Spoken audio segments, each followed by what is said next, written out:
This is the X-Zone Broadcast Network, broadcasting worldwide on broadcast affiliates and satellite program providers, including CNN Broadcast Network, Sirius Satellite Network, Star Media, Good News Radio Network, Angel Broadcast Network, Wiki Broadcast Network, and WPBN TV. For more information on the X-Zone Broadcast Network, visit us at www.xzbn.net.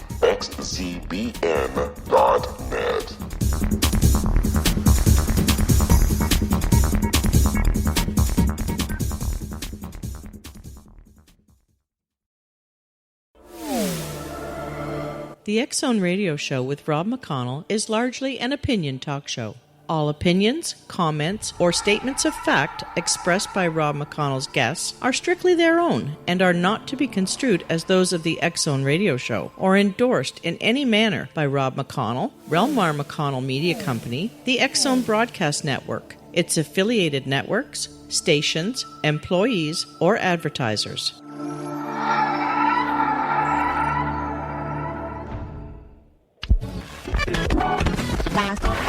All Hit Radio.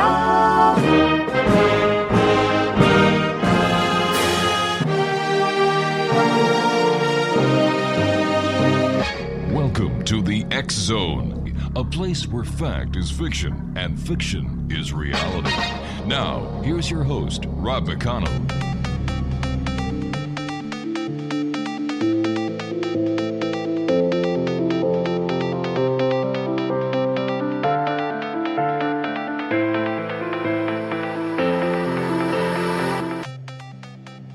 Welcome back, everyone. This is the X-Zone. I am Rob McConnell, and we're coming to you from our broadcast center in Hamilton, Ontario, Canada, on the X-Zone Broadcast Network and our growing family of broadcast affiliates right around the world. If you'd like to send me an email, it's very simple, studio@xzoneradiotv.com or xzone@xzoneradiotv.com. On all social media sites, X-Zone Radio TV, and our website, www.xzoneradiotv.com. Now, in these days of Pokemon Go and other smartphone distractions, you're seeing more and more people not paying attention to their surroundings. In the past, this might get you a bump on the head for walking into a lamppost. In today's world, however, it could cost you your life. Situational awareness involves understanding what's going on in your immediate vicinity that might be hazardous to your health. Now, I don't mean secondhand smoke here. I'm talking about knowing what dangers may exist that you can avoid or abolish with your own actions. Especially important for soldiers in a combat zone, it's now become just as important for the average citizen in any large crowd. My guest this hour is Dr. Joe Alton, MD. He is a disaster preparedness expert, member of the Wilderness Medical Society, and New York Times Amazon best-selling author of The Survival Medicine Handbook, the essential guide for when medical help is not on the way. And other books. Dr. Alton has also written the just-released and timely The Zika Virus Handbook. Dr. Alton is also known as a speaker and the host of The Doom and Bloom, the Survival Medicine Hour syndicated podcast. His website is www.doomandbloom.com and it's doomandbloom.net. And Dr. Joe, welcome to the X-Zone. How are you, sir? I'm doing great, Rob. Thank you for having me. Sir, the pleasure is all ours.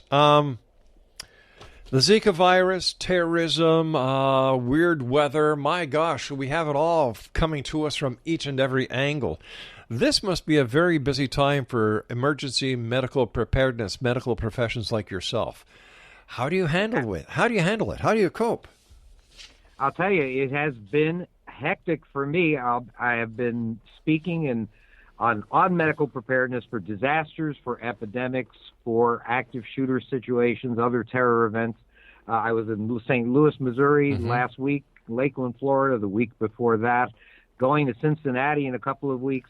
This is a topic that these are topics that are on people's minds, and people are concerned. The world is not that safe anymore, especially in the United States. We're going to see a number of different type of terror events, especially occurring in the future, going to be an issue.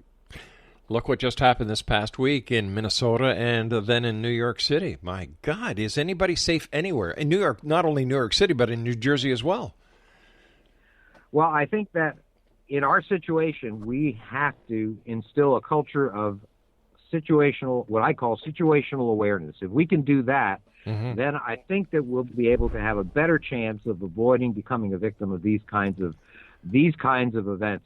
There are people that are out there that are trying to do us harm. Their sole mission in life is to make casualties out of decent citizens, and we need to act. We need to formulate plans of action to avoid becoming victims. Dr. Joe Alton is my special guest this hour. Dr. Joe, please stand by. We have to take a short break. Exonation, if you'd like to get more information about Dr. Joe Alton, www.doomandbloom.net is the website. And Dr. Alton will be back with me on the other side of this break. Now, here's a little pitch for our good friends at CubeSat. How would you like to be part of UFO history? How would you be part of the first satellite investigation of close Earth orbit looking for UFOs? Do I have your interest? Do me a favor, go to www.cubesat.tech. That's www.cubesat.tech. And you too can be part of history. It's real. It's happening. Don't miss out on it. I'll be back on the other side of this break as Dr. Joe Alton and I discuss emergency medical preparedness. And I've got to tell you something. I've heard so many funny stories about Pokemon and people who have just done stupid things. Like this world of virtual reality now interfacing with our phones is just going a little bit too far, but that's just my opinion. I'm Rob McConnell. This is the X Zone. We'll be back. Don't go away.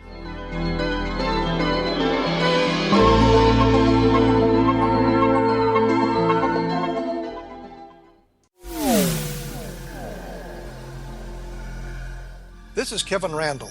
For nearly 30 years, I have been investigating the case of the Roswell UFO. I have interviewed hundreds of people and stood on the crash site. Now in Roswell in the 21st century, I have reviewed dozens of hours of audio and videotaped interviews, examined hundreds of files that relate to the crash, and have returned to Roswell in an attempt to put all that information into the proper perspective. For the first time in Roswell in the 21st century, I have made a dispassionate reevaluation of all that material and provide a new look at what happened.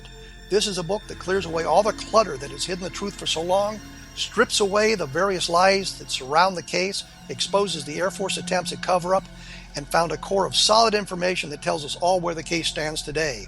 Roswell in the 21st century will be available in just a few weeks. For more information, please visit my website at www.kevinrandall.blogspot.com.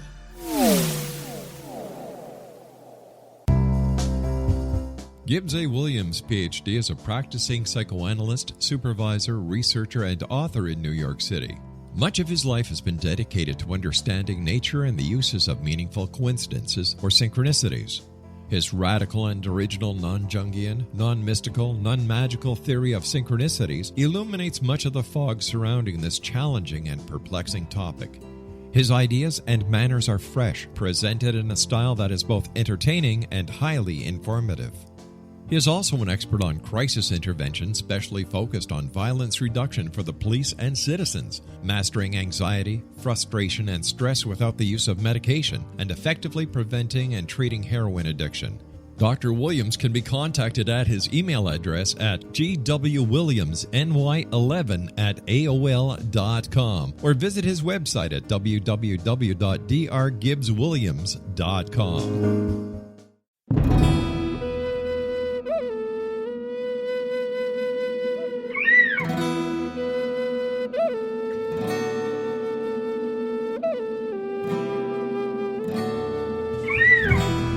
Shamanism is recognized as a method to access the quantum level. Mastery of shamanic skills puts spiritual information and healing power into your hands. Path Home Shamanic Art School, a bonded Colorado certified occupational school, has met rigorous state standards ensuring its director and instructors have the qualifications to teach the shamanic arts. Path Home offers its certification program in blocks of study. Block 1, a 5-day intensive, will be held in the beautiful mountain town of Coaldale, Colorado, October 13th through 18th. Registration deadline is September 12th. Experience Journey Trance, Power Animals, Helping Spirits, Sacred Space, and Life Purpose. Come discover your power. Join me, Gwilda Wiyaka, in the magical world of shamanism. Call 303-775-3431 or visit findyourpathhome.com.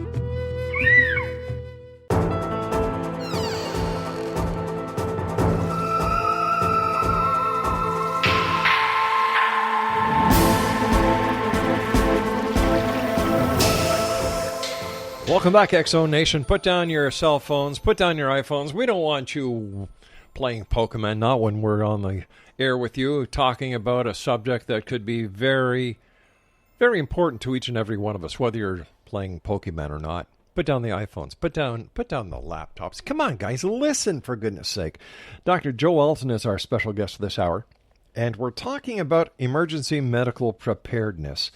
And, you know, Dr. Joe, you and I were laughing during the commercial break about Pokemon. And why do you think, sir, that so many people are addicted to their iPhones to the point where they actually get so involved with some of these apps that they walk off cliffs, they walk into oncoming traffic? Like, has the world gone bananas? It's just that we're turning inward. We're just no longer really that interested in interacting with other people face to face. It's hard to even imagine teenagers calling each other by voice these days. They're all just texting. They're all just looking at their various games that they're playing. And I'll tell you, what this does is it causes them to be very soft targets for people that want to do us harm. Do you think that there's any turning back the clock, the hands of time, where people will actually start talking again, communicating again, instead of using LOL or these little LMAO and all these other little acronyms? You know, like, what's the world coming to? I think it's going to be a new normal, is what I call it, in which we're just going to be responding to each other, not in person, but electronically. And what happens when that happens is that we simply don't communicate. We don't actually, and the worst thing is that we don't feel connected to the person that we're talking to or other people in general. And when that happens, then maybe we won't care that much about what happens to those people. Now, Dr. Joe, you are down in Florida. Florida is, you know, we see all the reports each and every time there's a tropical depression or a hurricane heading towards Florida. And I've got a lot of good friends in Florida, and I worry about them. What are some of the examples of situational awareness that a person should be thinking about every time they go out into a mall or they go into a crowded location or even with an oncoming storm? Well, I think one thing that's very useful is something called the OODA loop. The OODA loop, OODA, was first put together by Colonel John Boyd, an Air Force pilot, who designed this system of awareness for aerial dogfights, but actually has a lot of relevance for today's world, and especially for things like terror events or things like oncoming storms, things like that. And the OODA loop is stands for observe, orient, decide, and act. Whatever setting you're in, establish a baseline by observing what's going on. And when I say a baseline is what's normal in a given situation. And it's different in different instances. Right. For example, the baseline at Starbucks would be something like people reading a book or working on their computer, talking with their friends. The baseline at a rock concert is people jumping up and down, shouting. But if you have somebody in Starbucks jumping up and down and shouting, well, you know what? That's what we call an anomaly. And in these anomalies are what you have to keep an eye on to be situationally aware. Either that or somebody who's used to drinking decaffeinated coffee, and in Starbucks they get that caffeine jolt. That'll make them jump around. They use the bold. If they get the bold coffee by mistake, then they may indeed be jumping up and down. I'll tell you that much. But you know what? You have to ask yourself some questions, especially when you're in a crowd. And those questions are things like, what's the general mood of the place? How should people be behaving? Who's doing something that's different from the norm? For example, is someone acting unusually aggressive? In other words, is there a guy at a burger joint screaming at the person behind the counter, "I said no cheese, moron"? Well, that's someone to keep an eye on. Maybe you should leave and order a pizza instead. If somebody's acting too interested, for example, in something that ordinarily wouldn't catch your attention, if you see somebody staring at a garbage can, well, you know what? That's an anomaly. It is. If they're too uninterested, though, that's an anomaly too. If there's a ticking suitcase in the middle of the street and everybody is staring at it or running away from it except for one guy who's just calmly looking at it, well, that's an anomaly too. Dr. So Joe, there are a lot of different issues. Dr. Joe, is this an example of how we should become more aware of and more responsive to life than we are right now? I think that if we become, if we put ourselves in a state of what I call yellow alert. Now, that is what I would call relaxed awareness. And in yellow alert, you're calm, you're relaxed, you're taking in your surroundings, though. That's the important thing. Always observing how people behave, where the nearest exits are, for example, if you're at the mall. Formulating a plan of action if you're in a crowd or other scenario where you could be at risk. I mean, look at those people in Nice on Bastille Day, Nice, France, on Bastille Day that were run over by a truck. Yeah. If they were more aware and taking in their surroundings, perhaps some of them might not have become casualties. Just looking over the events of the last year, we can see so many times where, like you're saying, preparedness would have saved a lot of lives. So maybe we should go back to the old Boy Scout motto of being prepared for the good, the bad, and the ugly.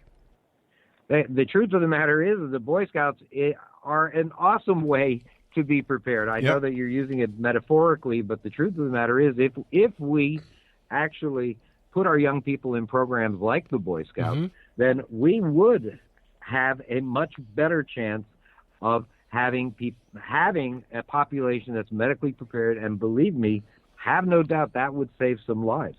I mean, it might be time in our society to perhaps begin teaching people what to do to be medically prepared when they're young. Maybe time to add, once they reach a certain age, maybe their early teens, maybe add a fourth R to education. Instead of just reading, writing, and arithmetic, maybe reduce hemorrhage might be a good idea. Sure. Indeed, I think that is something that would save a lot of lives in the new normal, because there are going to be events where parents aren't going to be able to protect their kids. I think we need to get more actively involved, not only in the responsive reactions to our surroundings and to those who don't fit within the surroundings, but we also need to be better trained to handle situations until medical professionals can get to the scene. For example, a first aid course given by either St. John Ambulance or the American Red Cross.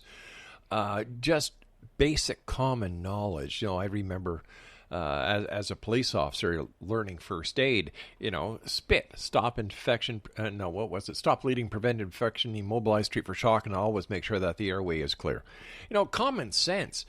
And yet it seems that in these days of iPhones, high technology, common sense has gone out right the window. Can you just see somebody pulling up to an accident saying, well, let me Google what we should do in this situation? What's happening is that people are victims of what I call normalcy bias. And normalcy bias is essentially the tendency for people to believe that everything follows a pattern and that the day is going to always proceed normally because, well, in the past it always has. And indeed, they're usually right. But when a terrorist attack or some other event breaks that pattern, their brain is unprepared to respond, to take time. It takes time to process a new situation. So people sometimes will hear gunfire and think that it's fireworks or maybe a tire blowing out. Geez, doctor, I don't know anybody these days who would actually hear a bang and think, oh my God, it's a firework or a tire. I think that people would automatically assume that, wow, that's gunfire. Let's err on the side of safety in this case.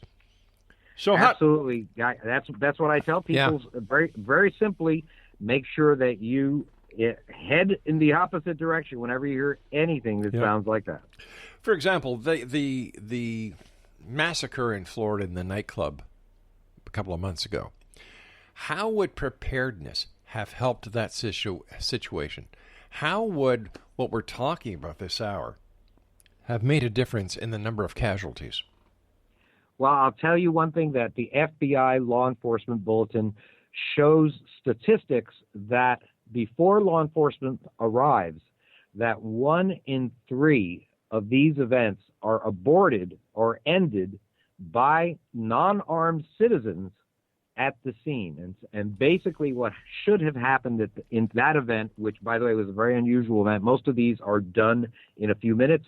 This lasted 3 full hours. Now, they may tell you to hide in these circumstances, but if you hid somewhere in your house and I walked into your house, if you gave me 3 hours, I'd probably find you. Definitely. And so, therefore, what they should have done in that circumstance is they should have acted. And when I say acted, I mean that they should have fought this person. Now, you may say, my goodness, these are people that are unarmed. But the truth of the matter is, in a place like that, there are bar glasses, there are bottles, there were 300 people there, probably 350 cell phones. And if a group of people had simply hurled their cell phones while charging this guy, I mean, this guy was not James Bond. He had just bought that rifle a couple of weeks earlier. Believe me, if he had 4 or 5 people rushing at him from different directions, throwing things at him, he would have flinched, he would have ducked. Yeah. He would certainly not have been able to focus enough to aim to kill all of these people, and the event would have been over. I think many people's lives would have been saved. I think the perfect example of what we're talking about are the 4 brave passengers aboard that flight that crashed in Shanksville, Pennsylvania on 9/11. The passengers took control. They weren't going to let the terrorist get away with it, and they decided, we'll take 40. We'll do our best to make sure that this aircraft does not go to its final destination. So that is the perfect example of what you were just talking about. Exactly, and we had 3 unarmed men who were able to stop a shooter on a train in Paris last year. Yeah. There were one, I think, was an off-duty soldier, and they were on all the talk shows afterwards, but they were unarmed. They were able to disarm by acting a person that was walking around with a rifle and saved many, many lives. You and I have to take our break, Doctor. Please stand by. Exonation. Our guest is Dr. Joe Alton, and he is a disaster preparedness expert, member of the Wilderness Medical Society, and New York Times Amazon best-selling author of The Survival Medicine Handbook, the essential guide for when medical help is not on the way. And if you'd like more information about Dr. Alton, all you have to do is go to www.doomandbloom.net. This is the X Zone. I am Rob McConnell. We're coming to you from our broadcast center in Hamilton, Ontario, Canada, on the X Zone Broadcast Network and TalkStream Live. If you'd like to find out more about us, very simple. Go to www.xzoneradiotv.com. Monday through Friday from 11 p.m. until 2 a.m. You can find me right here, and we'll be back on the other side of this break here in the X Zone. I am Rob McConnell. Whatever you do, don't go away.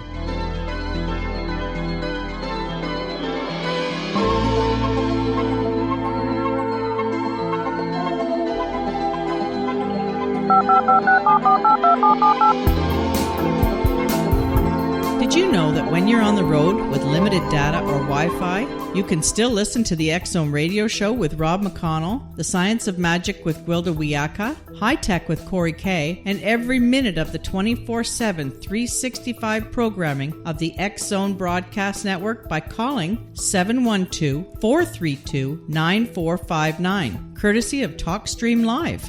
No smartphone, app, or internet needed. It saves your data plan, and it's free if you have unlimited minutes. Call 712-432-9459 to listen on any phone, anytime, anywhere. Remember, 712-432-9459 for the best of paranormal, new age, thought-provoking, sci-fi radio programming 24/7, 365.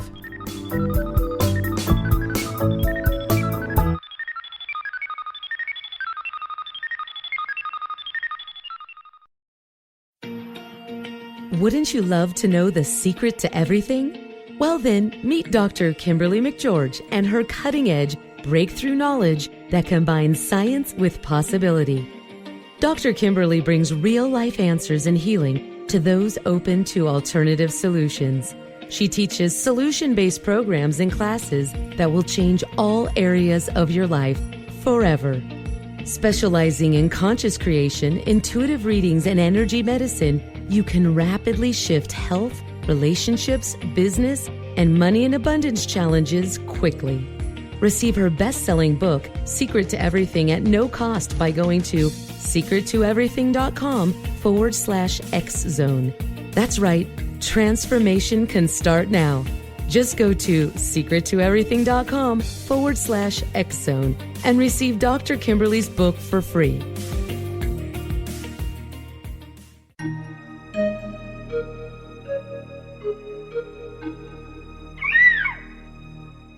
While science pursues fact, magic accesses the quantum level, bridging random facts to form truth.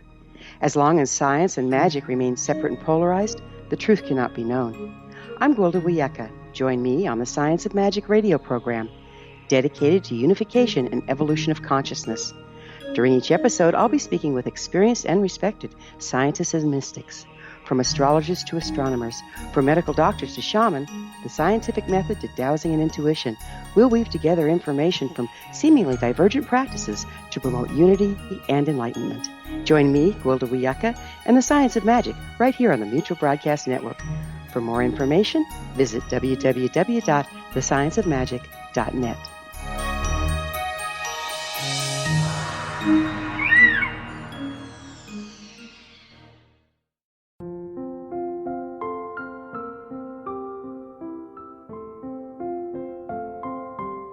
I am Dr. Carl O'Helvey, founder, president of a new cancer foundation focusing on evidence-based physical, mental, and spiritual interventions, including natural cancer cures, prayer, meditation, affirmations, nutrition, and other related holistic cancer prevention and cure modalities. These are used in cancer education, research, and financing care. I ask for your help to continue this important work by donating at www.holisticcancerfoundation.com.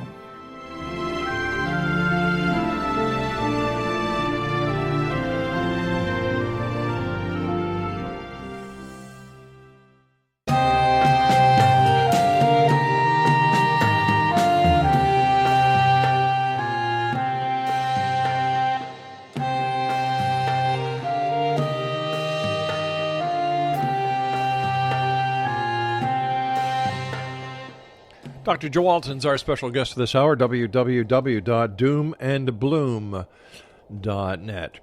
We were also talking earlier, Doctor, before we went on air, to the Zika virus. As a person living in Florida, as a medical professional, what can you tell us about the Zika virus? Well, the Zika virus is a member of the flavivirus family, which includes some other pretty well-known diseases, things like yellow fever, West Nile virus, chikungunya, and it has been a family of viruses that has been crossing the Atlantic and hitting the Western Hemisphere recently. Last year it was the chikungunya virus, which caused fevers and joint pain and muscle aches that lasted sometimes for months. This year it is the Zika virus, and the Zika virus is essentially a virus that is passed on by mosquitoes. It's passed on by a particular species more than others. That species is called the Aedes mosquito. Aedes is the ancient Greek word for unpleasant, I'll say. And I'll tell you that it is a mosquito that has really gained a foothold And now it, as a matter of fact, has been identified in at least 30 states of the Union. That's up from 12 in a survey from some years ago. Where does this mosquito originate from? The mosquito is originally from Africa. It is the full name of it is Aedes aegypti. It comes from Egypt originally, but it has made it essentially all around the globe. It's in South America, it's in Asia, it is in French Polynesia. It has been actually found in places that you wouldn't think that a mosquito could live over the winter. It's a matter of fact in the underground systems in New York and Washington, D.C. So it lasts over winters there and has sustained population. So how is, in your opinion, the best way to eradicate this this nasty skeeter? Well, the most effective way is mosquito control. And when I say mosquito control, there are many different ways to do that. Mm-hmm. There are ways that they are doing right now with success in killing the mosquito, but also killing good insects as well, and that is aerial spraying with pesticides. In Dorchester County, as a matter of fact, South Carolina, they killed half of the county's beekeeper commercial beehive. Ouch. By spraying at an inappropriate time when bees were out foraging. So is this an example of the needs of the many outweigh the needs of the few? Well, I think in this case it was an example of not reading the directions on the box, because it says very specifically for this particular chemical that you're never supposed to spray it either after sunrise or before sunset. You should do it either before sunrise or after sunset when bees are not out foraging. And in this case, it would have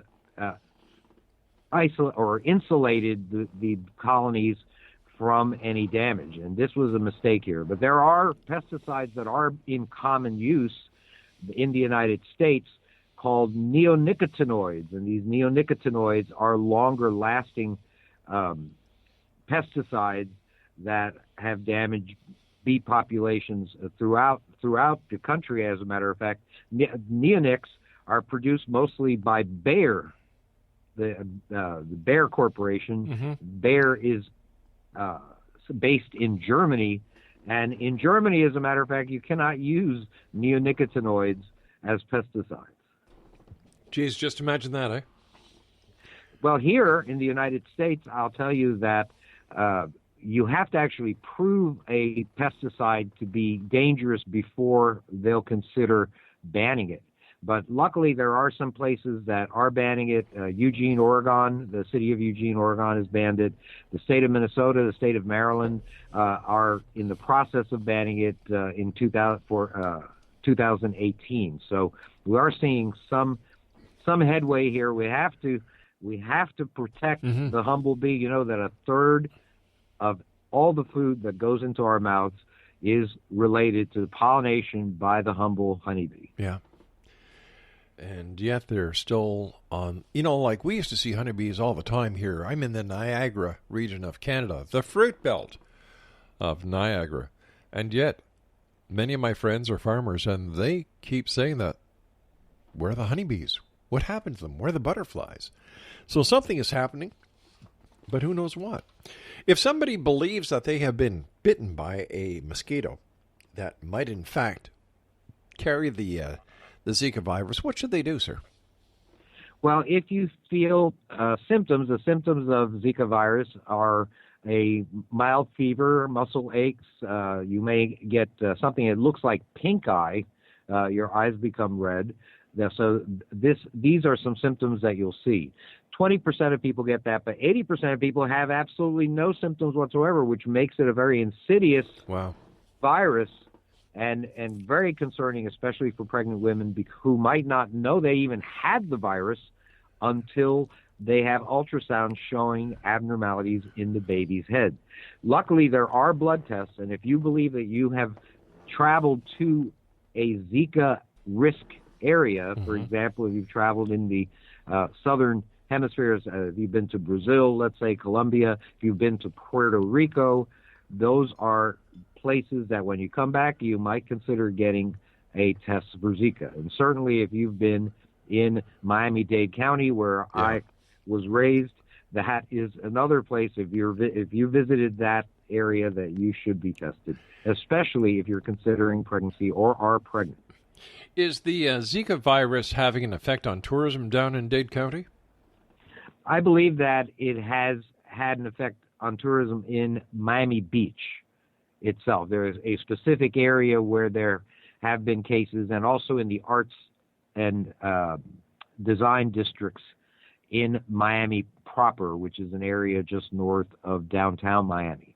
And these are areas, I worked in these areas as a young man, and I can tell you that there is a lot of standing water in there and pretty much everywhere in Miami-Dade County. Plenty of space for mosquitoes to produce the next generation. Scary stuff, really scary stuff. We've talked about terrorism. We've talked about Zika virus. We've talked about quite a bit in the short amount of time that I've had the pleasure of talking to you, sir. And as I said before, I really thank you for your time. What is the difference, in your opinion, as an expert, between situational awareness and paranoia?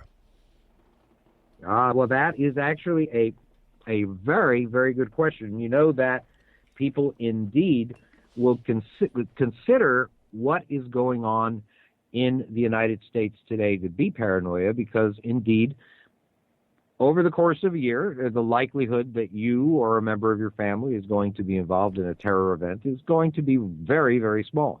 But what we need to look at is what's going to happen over the next few years. Over the next few years, or over your lifetime, I would say that at least in the next generation, in the entire next generation, next 20 years, we're going to see many, many episodes of killings and bombings and stabbings, shootings.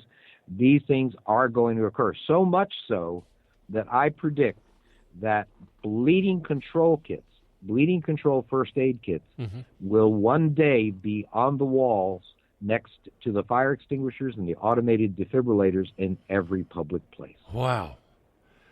That is, I never thought I'd see terrorism in the homeland. And I'm in Canada, and we saw terrorism with what happened in Ottawa with the gunman. And the amount of terrorism that we're seeing on the streets of the United States of America, I never thought this would happen. As a professional, do you believe that the first responders, law enforcement, Coast Guard, Homeland Security, TSA, are trained and have the necessary equipment and assets to properly perform their jobs?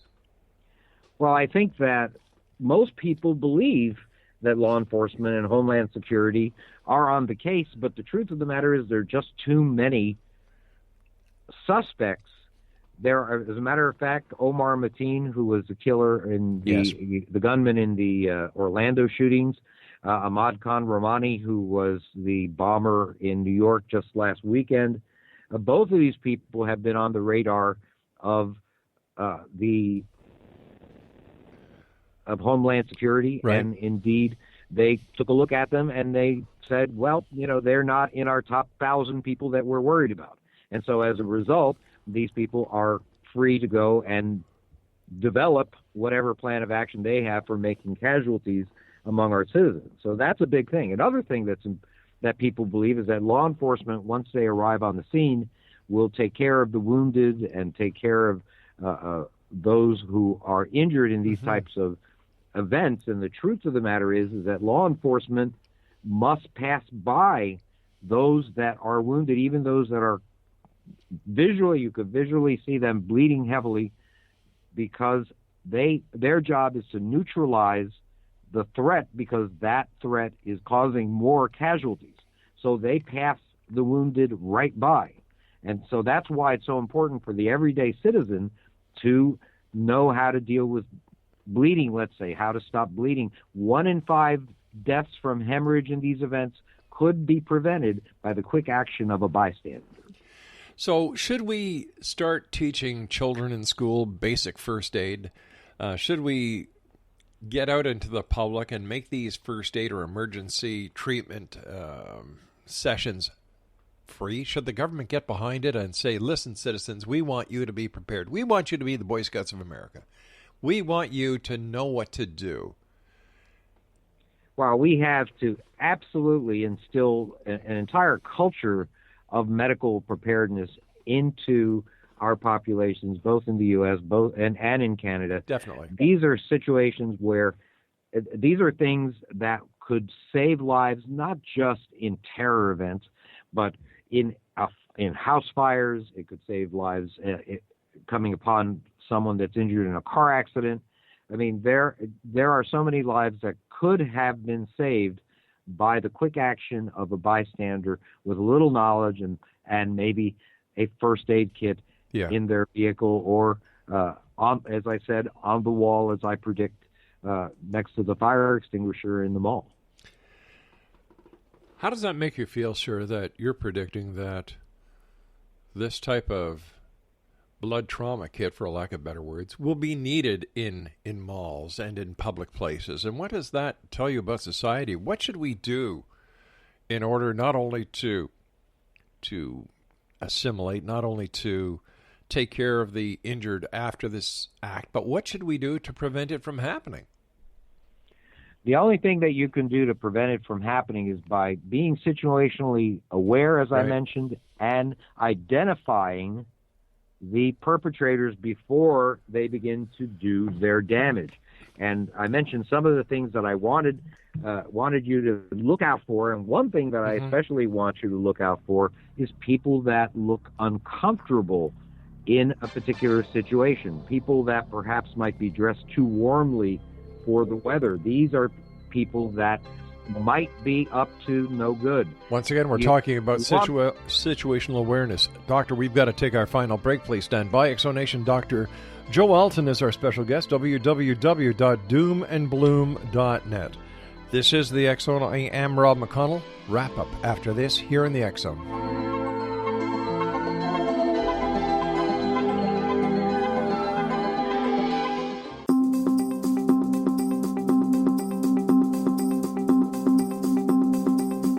As host of Dialogue with Divinity, I am thrilled to join the X Zone Broadcast Network and their growing number of affiliates.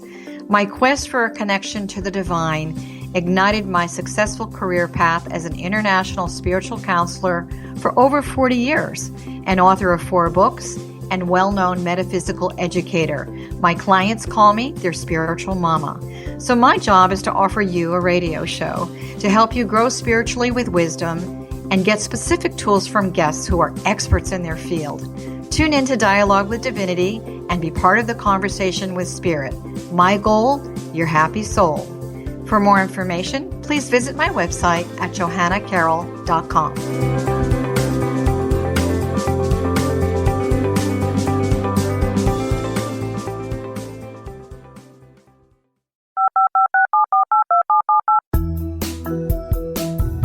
Did you know that when you're on the road with limited data or Wi-Fi, you can still listen to the X Zone radio show with Rob McConnell, The Science of Magic with Gwilda Wiyaka, High Tech with Corey Kay, and every minute of the 24/7, 365 programming of the X Zone Broadcast Network by calling 712-432-9459, courtesy of TalkStream Live. No smartphone, app, or internet needed. It saves your data plan, and it's free if you have unlimited minutes.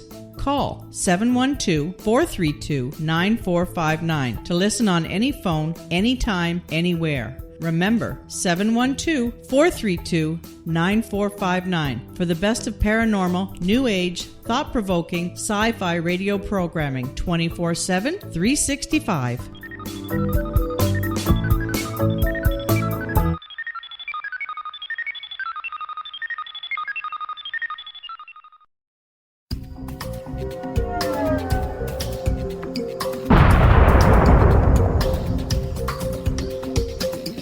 Coming soon to the X Zone Broadcast Network is A Different Perspective with me, Kevin Randall, as your host. We'll be taking a close look at what is happening in the world of UFOs today with side trips into the paranormal. Guests will range from those who are household names to those who have a different perspective on a variety of topics. No topic will be taboo, but there will be tough questions asked as we all search for the truth about UFOs, the paranormal, and those things that excite us. Sometimes we'll agree with a guest and sometimes we won't, but we'll try to keep the program topical. For those of you who would like to read, be sure to visit www.kevinrandle.blogspot.com and remember to listen to the other fine programs on the X Zone Broadcast Network at www.xzbn.net.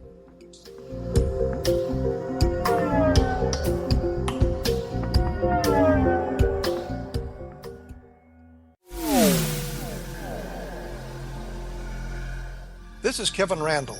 For nearly 30 years, I have been investigating the case of the Roswell UFO. I have interviewed hundreds of people and stood on the crash site. Now in Roswell in the 21st century, I have reviewed dozens of hours of audio and videotaped interviews, examined hundreds of files that relate to the crash, and have returned to Roswell in an attempt to put all that information into the proper perspective. For the first time in Roswell in the 21st century, I have made a dispassionate reevaluation of all that material and provide a new look at what happened. This is a book that clears away all the clutter that has hidden the truth for so long, strips away the various lies that surround the case, exposes the Air Force attempts at cover-up, and found a core of solid information that tells us all where the case stands today. Roswell in the 21st century will be available in just a few weeks. For more information, please visit my website at www.kevinrandle.blogspot.com. What Happened in Benghazi is revealed by Nicholas Genix, author of Obama, Islam, and Benghazi. He informs the American people that President Obama deceived them by advocating a strong foreign policy prior to the 2012 presidential election, and Hillary Clinton supported this deception. As the title infers, there is a connection between Obama, Islam, and Benghazi. Ample evidence informs Americans that Obama's early indoctrination in the Quran developed an affinity for Islam, why the Quran is the source of discontent in many countries, and why the Obama foreign policy deception led to poor military action and caused the loss of American lives in Benghazi. Genix provides 36 questions for the Select Committee on Benghazi to validate if Americans are justified to mistrust President Obama and Hillary Clinton. An overview of Obama, Islam, and Benghazi is presented on the website www.futureofgodamen.com. That's www.futureofgodamen.com. Afterlife expert Roberta Grimes was the first one to say that dying can be fun. Now her best-selling book, The Fun of Dying, is available in stores worldwide. So if you wonder whether death ends life, how it feels to die, or what heaven might be like, The Fun of Dying was written for you. And if you have always been afraid of death, or if you worry that your life has no meaning, let The Fun of Dying ease your fears and bring new meaning to your life. Nothing said in The Fun of Dying is based on the teachings of any religion. Instead, Roberta draws on evidence to explain how death happens, how it feels, and what comes next. A lot of the best death-related evidence was produced in the first half of the 20th century. When it is put together with recent discoveries, it tells a consistent and amazing story. Roberta Grimes blogs and answers questions at robertagrimes.com. Her wonderful book, The Fun of Dying, is available on Amazon and at stores worldwide wherever books are sold.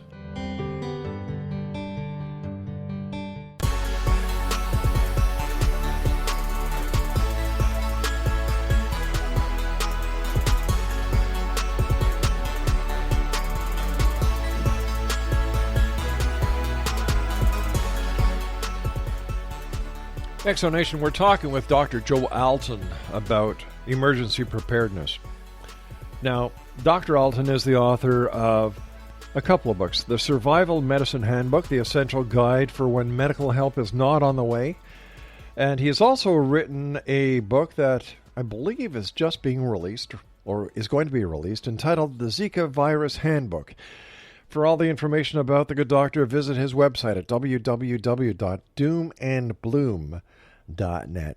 As I said to you between the break, Dr. Joe, thank you so much for joining us. It's been a great pleasure talking to you. But for the listeners who may want to get more involved, what are some tips that you can give us about what they can do if something happens so that they can be prepared and help people until emergency personnel arrive? Well, I think that one thing that's very important is to take your municipality's first aid or or first responder classes. Sometimes that class is known as a CERT class, CERT, Community Emergency Response Team class.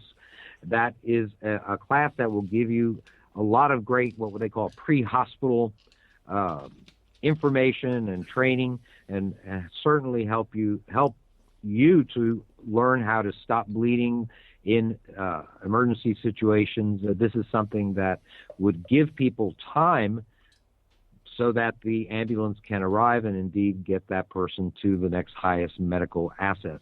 And so that's something that's very important. I think that it's important also in the back of your mind for disasters and for other situations where medical help may not be on the way, as my book says. For example, an example of that would be Hurricane Katrina, where there was a lot of emergency medical personnel available, but they couldn't reach people because of flooding. It is important for you to think in the back of your mind as you learn standard first aid and standard medical procedures in these classes, to think about what you would do if you had to deal with that injury for longer than just a few minutes. And so this is what we write about in our book, the Survival Medicine Handbook, and you'll find that we are now, I think, at almost 900 videos, podcasts, and articles on our website at doomandbloom.net, all on the same topic and all assuming that you might just be the end of the line when it comes to the safety of your family. Doctor, when you're out in public talking to people at a book signing or even doing your own show, what is the most frequent question that you get asked, sir?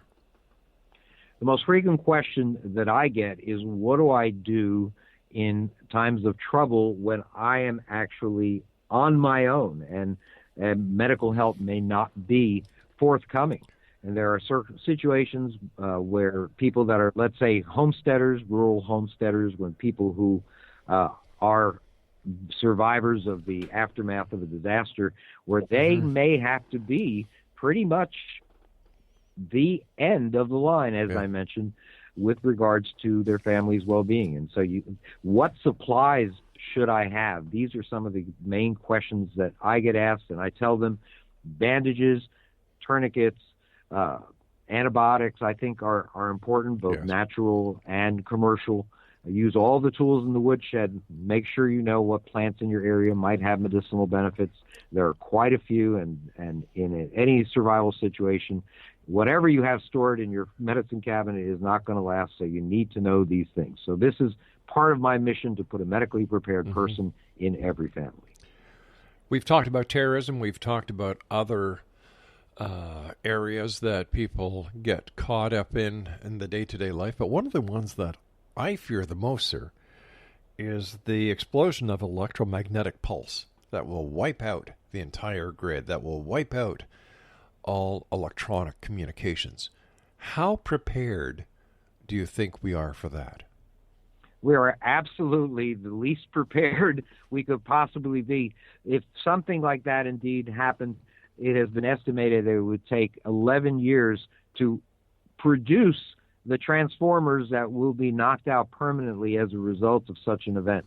And so when you're talking about a situation where there will be absolute chaos, it is something that that I strongly urge you to have food stored up enough to last you for a good period of time. Have medical supplies available, because you may be in an area, especially if you live in a city, where there will be great civil unrest, no rule of law most likely. And one thing that's important, that if you have a place that you plan to go in terms of a retreat or some kind of location that you would consider to be a safer location, you must have a quick trigger to go to those locations, because the National Guard will be closing roads very quickly if something like that happens. God forbid, in case of a nuclear attack, what should people do? The important thing is to stay indoors if you can, if at all possible. The good news is that the actual blast zone in which everybody dies is smaller than you might actually think in these types of events. But the zone in which radiation can be an issue is much larger. And so, therefore, if you are able... I'm sorry, go ahead. No, doctor, I didn't say anything. Go right ahead, sir. Oh, okay. If you are in inside location, for example, just a centimeter of lead would eliminate half of the radiation that you would get. At just 2.5 centimeters or an inch of concrete would eliminate half of the radiation you get. These are called halving thicknesses, and they're different for every material. 11 inches, for example, of wood gives you the same effect as an inch of concrete. 3 feet of earth, for example, if you have a basement and you have 3 feet of earth that separates you from the outside, then that actually is a halving thickness as well. As those get wider and wider, it exponentially increases the protection. So therefore, 2 inches of concrete would give you 1/2 times 1/2, or only 1/4 of the radiation. And 10 inches of concrete, therefore, would give you 1/2 times to the 10th power, or 1/1024 of the radiation. So this is something that would be very, very important to consider if you believe you're in an area where there may be a nuclear event. We talked about emergency preparedness. We talked about having a first aid kit. We talked about supplies. We talked about food. But what kind of food would be best to secure? Well, you need to have a source of protein. You need to have a source of fat. I mean, the truth of the matter is that you can't eat just protein. As a matter of fact, if you raise rabbits, you'll know that they have very little fat, and actually eating just rabbits, for example, may actually cause you to have pretty significant issues from a health standpoint, because eating protein by itself is not healthy. You have to have a balanced diet. So the important thing is to have the ability to put together a wide variety of dietary sources of foods. And also, I highly recommend that every one of your listeners consider learning how to garden, how to grow food.